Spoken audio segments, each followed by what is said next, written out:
Most AI advice breaks down in the exact same place: implementation. People learn what AI can do, but they never turn it into a working operating system for their own role. So in this video, I want to show you the practical way to think about a personal AI setup. First, stop thinking in tools. Think in jobs. Your AI agent needs a job description. What work should it own? What inputs does it receive? What does a good output look like? That single shift already puts you ahead of most people.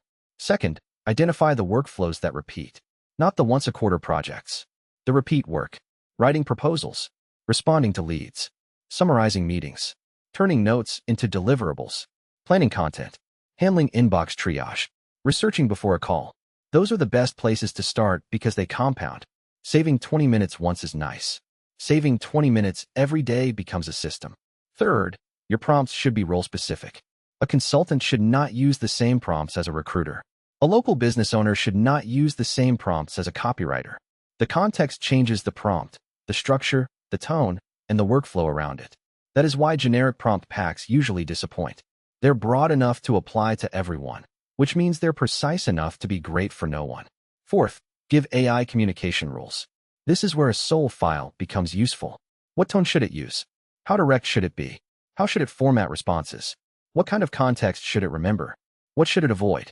Most people skip this layer, and then they wonder why AI feels inconsistent. In reality, they never define the operating rules. Fifth, think in systems, not isolated chats. If you always start from a blank box, you're not building leverage. A real AI operating system has repeatable components: a prompt for intake, a prompt for analysis, a prompt for output, maybe an automation that moves the result where it needs to go, and a checklist for what happens next. When that exists, AI stops being a novelty and starts acting like an operator. Sixth, start with week 1. This matters more than most people realize.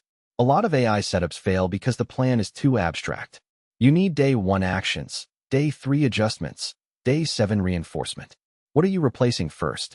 What are you testing? What feedback tells you the setup is working? A system only becomes real when it survives contact with your actual week. This is exactly why I built the $5 AI Blueprint.